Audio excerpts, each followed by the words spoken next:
Alright, nina benkashana kamenze yaphuza umlaza ngameva enhla nasezansi ey'fundazweni zethu zonke ey'khona eNingizimu Afrika. Igama lomabonakude wakho-ke iBlaqlife TV, igama lohlelo izimpande zama-Afrika. The Review, sinawe-ke la sizobheka okuthinta ukulashwa nokusizwa kwabantu, abathi balapha ngokwesintu nabawaziyo-ke impande. Igama lami uKings Chaka, nawe nje la sizokhuluma udaba T. Sinaso-ke sihambeli sethu namhlanje, sokhuluma naso sizwe ukuthi size ngani sona kulolu daba namhlanje. Asibingelele mhlonishwa.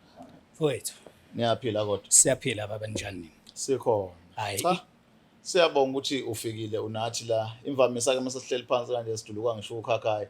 Abantu suke befike nezinto ey'shaqisayo nezinye zase zisithusayo. Asike sayezizwe ezinye singaze sizizwe siqala ukuzizwa namhlanje. Kodwa umsebenzi wethu ukuthi abantu bayikhulumele bona singabakhulumeli thina. Awuthatha usibeke uze ngani baba namhlanje? Hey. Baba. Okungibeka la. Ngiwumuntu okhule nje yabo ehlupheka kahle ngixakekiwe. So ke kunezinto empilweni ukuthi uthi uyayibona ubone ukuthi ayinakho ngisalele emuva. Yeah. Ubona igenge iphumelela phambi kwakho. Wonke umuntu nozalwa ngemva kwakho uyaphumelela. Yeah. Uthothi manje uzuyibuza kanti konakele phi ngami. Aha. Yabo. So one of the day ngahlangana nomunye umfethu nje sajwayelana ngimbone right ephila kahle. Ukujwayelana kwami ke naye ngangithi ngicela ulwazi nje lokuthi akangichoshise kahle ukuthi wenza ngani njengoba eright kanje ngoba ngizitshela ukuthi mhlasimbeka ngasangitshela ukuthi hayi cha uyasebenza wenza izinto ezithize usomabhizinisi owenza nje mhlawumbe onetoro usomathenda kanjalo ngokuhamba kwendlela yakhe uthe mayisengichazela yabo ukungichazela kwakhe lento ngayizwa kodwa manje futhi kwaba into eyangishaqisa ngasaba yabo kodwa futhi ekusabeni kwami ngazibuza umbuzo ukuthi uma kwenzeka ngisaba lento le shuthi mina ngizohlupheka ngize ngiyofa kahle yeah ayi ngagcina sengijuqa ngagcina sengibona ukuthi no man ake ngixhumane nalo mfethu lo angichazele kahle ukuthi kufanele ngenze njani kanjani ukuze ngigcine ngingene kulomkhakha naye angene kuwona. Wachaza ke lo mfethu wathi ke hayi mfethu yazini. Kunomuntu engizokuthatha ngikise kuyena. Lo muntu lo uyena ozofika akutshele yonke into ukuthi uzokwenza kanjani. Alright. Hayi angithathe kangise lapho ke. Mangifika lapha ke afike ke lo engangiyekena athi angisho ukuthi ngifuna ukuthwala kanjani. Hayi ngase ngimchazela ukuthi hayi cha mina into engiyifunayo nje ngifuna mina ukuthi ngibe rich ngibe nemali njengabanye abantu ngangayitshela ukuthi uzongitshela ukuthi into engathwala ngayo ukuthi kufanele ngibulale ingane yami o unkosikazi wami awu ngathuka kodwa manje ngesizathu sokuthi imali akekho ongazi ukuthi imali impande yesona ngiyahlupheka so makuthi nginqaba mina ukwenza lento le kusho ukuthi vele indaba yami ayikho nohlupheka ngize ngife ngathi hayi no ake ngiyenze lento ngibona ukuthi kuzoba kanjani hayi bese ke ngiyayibulala ke ingane yami ingane encane mfethu yayincane nje isanda ukuzalwa yabo so ngayibulala hayi mangiyibulala ke hayi kuhamba nami ngibona ukuthi hayi nakho izinto zami ziyaqala ziyalunga hayi ngaqala ke ngayivulela ibhizinisana ngavula ibhizinisi ngabona hayi cha nali ibhizinisi lami liyadlondlobala ke manje njengoba lidlondlobala nemali iyangena ke phela okay so angibulali la ingane eyodwa ngicela ungizwisise kahle angibulali ingane eyodwa lento le ifuna ukuthi manje ngibulale njalo unyaka nonyaka kahle ngiyabulala njalo ufuna uthola izingane ezilingana le yes inkinga yakho na phela mangeke ngayeka ukubulala nomnotho uzophela sure uyibona le nto le so ukuze umnotho wami uqhubeke udlondlobala kufanele ngenze njani ngibulale njalo izingane zami yabo okay khambe ke bese ngibuyela kulo baba lo ngoba sengishaya unembeza ukuthi kusho ukuthi thina la sizokuba nayo ingane nonkosikazi ngimbuza ukuthi ayikho yini indlela enye singenza ngayo. Hayi avela athi lo baba lona hayi ngoba vele kufunakala igazi.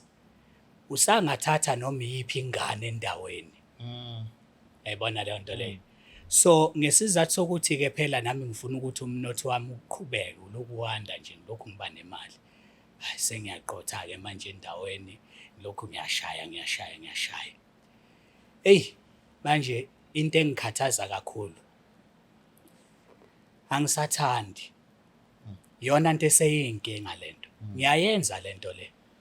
Ngesizathu sokuthi ngifuna ukuthi sibe right mina nomndeni wami. But angisathandi. Yayizwa leyo nto leyo. So uma kungase kwenzeke mhlasimbi kahle nje ake ngikhuluma iqiniso sengifuna ukuphuma kulento. Yayizwa leyo nto leyo. Ngifuna ukuphuma and njengoba ngifuna ukuphuma nje ngizimisele nanokuthi ngingenza noma ngabe yini. Engangenza ukuthi ngiphume kulobu bubha ngoba sekunonembeza phela. Ngiqale ngabulala izingane zami. Manje lento siwelela endaweni manje uthi mina fanele ngiqothe manje ingane ezalwayo nje ngiyayithatha ngiyaduka nayo. Akwazi ukuthi ngiyephi. Sengiyithathile mina ngayokwenza umsebenzi ngayo. Ayizwa leyo nto leyo. Manje ngesikhathi kwenzeka lento ngesikhathi nje lokhu iqhubeka bengingabe buhlungu lutho kuwena ngenzeka lutho. Bese nginesibindi mfowethu. Isibindi kahle lento ebe okuthiwa unembeza bengasenayo. Cause bengifuna ukuthi mina mangi right nomndeni wami. So bengiphelelisa ngonembeza lento ukuthi ngaqala ngabulala ingane yami yokuqala engangazi ukuthi ingane yami le nami engiyibone ngayo ukuthi ngiyubaba. Kwakuphoqa ukuthi ngiyithathe. So lokho kwangidala ukuthi ngibe nesibindi esinzima kakhulu. Bengasenanembeza sengiqotha nje. Sure. So baba iyiphi into ofuna ukusizakala ngayo njengamanje usuwachaza ukuthi ufuna nje kuphela yonke lento. Ngabe mawuthi kuphela yonke kuphela konke amabhizinisi na usenendaba uthi umndeni uyahlupheka noma? Kahle mfowethu. Isifiso sami ukuthi mangenzeka ngithola umuntu ongakwazi ukuthi angikhiphe kulolu tako kodwa umndeni wami uqhubeke ube right. Uma kufanele kufe mina nakwenjani kungaba njalo. As long as kuzosala umndeni wami uqhubeke mfethu uphile because angizukuthanda ukubona umndeni wami ubuyele empilweni ongayazi ongakaze ngayiphila. Yayizwa leyo nto leyo. Iyazwakala baba. Asibonga kakhulu baba isikhathi sakho.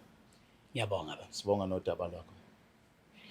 Njengoba nizuleke babukele emakhaya ubaba elidalula udaba lakhe sithemba ukuthi kukhona nikutholile. Uma ubona indoda ke seyidela yona ukuthi noma ngathiwa kuthathwa yona hayi sekubhede kakhulu okuhlula amadoda kuyabikwa. Asambe ke seyitolo sithi ugunya amathi masibuya ngapha uzobe khona udokotela sokhuluma naye sizwe ukuthi kwenzakalana. Otherwise mina nawe sila la ekubizwa ukuthi khona Ingoni's Food la usithola khona number 63 Helen Joseph Road la eDurban Port last corner. Blaqlife siyabuya.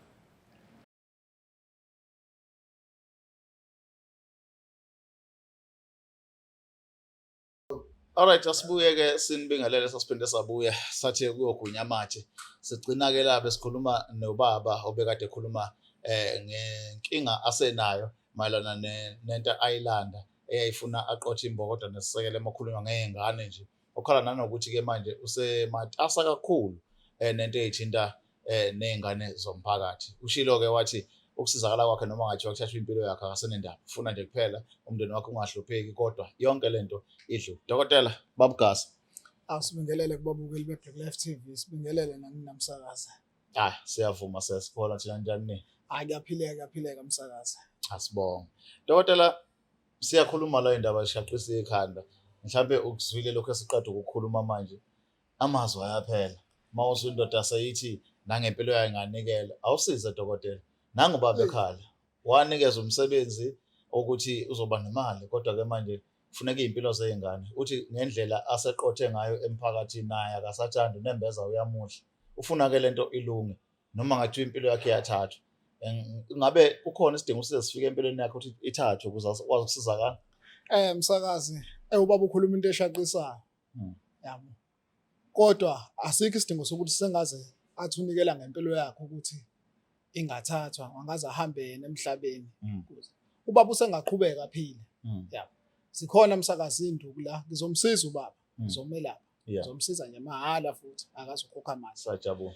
Ngizomthatha ubaba ngiyomsebenza uzokeza azohlala lapha esigodlweni ngizomsebenza ukuze ngikwazi ukuthi ngihambe naye ebusuku ngo-12 kunesihlahla msakazi ekuthiwa umhlonhlo yabo yobe phethe iqhude elibovu esiyokwazi ukuthi simthathe sifike simgeze khona kule sihlahla mase siqede sithatha le qhude elibovu sithathe igazi lakhe ngale nkathi sithathe igazi lakhe silifaka kule sihlahla sesiyabuya sihlahleni somkhiwa le sihlahla engikhuluma ngazo msakazi ziyazazi inyanga eziningi zijwayele ucupha ngazo ziyakhuluma lezo zihlahla ziyaphefumula ngowakamoya namagama nje ihlahla zisebenza ngowakamoya msakazi mase sesiyasuka naye sesemfuleni ubaba ngoba lento kumele siyenze ebusuku semfuleni sesiyomlahlisa ke yonke lemimoya le ahamba nayo lemimoya athwala ngayo siyamlahlisa le nto ke manje simbela umgodi ulahla le nto mase siqeda siyomhlambulula aphesheya komfula sesiyasuka naye ngoba kumele siye sibeni naye sesibeni siyangena naye samhlambulula siyakhuluma lokukhuluma engibe ukusho ngemuva kulandele ngemuva ngimgeza ngamakhuba alahlukene ukuze ukwazi ukuthi impilo yakhe iqhubekele phambili mase sengiyabuya ke lapho umsakazi sengizomnikeza ukuhamba akazohamba naye alishaye mayesekhaya alishayele ekhaya lokuhamba lizobe lihamba nomuthi azofika achele ngawo ekhaya igceke lonke ukhipha wonke lo moya lo uma ukuthi udinga mina uqubula ngoba lapha abantu abaningi ukuthi mangabe uthi hayi enza kanje wenze kanje uthi umnika umuthi athi hayi ngeke khehla lami ngicela ufike wena yabo ngoba mhlawumbe ngizodideka mina ukwenza mase ngifike ngamenzela ke le nto uma ukuthi akakwazi ukuzenzela ngizohamba ngiyomenzela ngoba kumele ngimenzele into azoba clean ngayo abone mase sengiyabuya sesimvulela inhlanhla yakhe lokho hamba azobe lishayi lona lo azobe liphakamise nangenyongo yenkukhu phakathi inyongo yeqhude lemhlobo ukuthi maye sesilanda lengilozi la hamba nayo Kuyezwakala dokotela mhlambe ke okunye engifuna ukukuthola la njengoba eshilo wathi akafisa umndeni wakhe ubuyele endlaleni msakazi njengoba esho kanjalo msakazi ethi akafuna ubuyele endlaleni into esobe simenzela yona sobe simenzela ukuthi yonke into yakhe akade nayo ingashabalali konke kume ndawonye impilo yakhe engehli ingayi phezulu kodwa abe kulevel eyodwa lezi zinto anazo nendlela akade imngenisela imali izitolo lezi anazo zikwazi ukumngenisela imali ngendlela esukuyiyona eseyihlambulukile ke manje ngoba sobe simhlambulele yena sahlambulula zonke into zakhe sekuclean yonke into ukuthi le moya le kade ethwele ngayo kade imcontrola ngoba phela uma uthola usuku ucontrola umsakazi usuke ungaziphileli wena impilo oyithandayo usuke kunendlela umoya osuke ucontrola osuke ukudlula ukuthi phila kanje njengoba ebulala ingane wengathandi wesengasathandi ingakho senabelana nokudela impilo yakhe okunokuthi adela impilo yakhe ke uzomsiza la kagasi uzoza la kababogasi uyophuma ephilile futhi nomndeni wakhe uphile ajabule adle aphile impilo njengabantu bonke elakho lokugcina babugasa kubabukeli beBlaqlife mhlawumbe ufuna ukulishiya elisifundiso nelokwazi ukukhuthaza abantu ukuthi nisekhona njengabalaphi bendabuko ngasho umsakazi ngithi mina basekhona abalaphi bendabuko abaneqiniso bakhona abantu abelaphi bendabuko abanikunika into eyiyona into ephilayo bakhona futhi abanginika into engeyona into ezogcina sekudalela inkinga ekugcineni phela bona kumele babheke mabethatha izinto umuntu angathathi into ezogcina seyimxaka ekugcineni aqala ukuzisise kahle mefika kulowo muntu lo ozobe ezomsiza umelaphi Kuyezwakala dokotela lakho lokugcina sewashiya inamba abanikeza inamba yocingo ukuthi batholakalapi usebenza kanjani thokoza msakazi inamba yami ithi 081 45 78 132 asiphinde 081 45 78 132 Sibonga kakhulu ubabukele emakhaya sithemba ukuthi ke nizokwazi ukuthola inamba nomunye ke edinga usizo olufanayo ngoba thina okwethu kuletha abantu nje mhlawumbe ba1000 emva kwalo babadela abanenkinga efana abafuna ukusizakala ngamthola kodokotela akwazi ukubasiza la bafuna ukusizwa khona mina nani sihlangana ngokulandelana sale kahle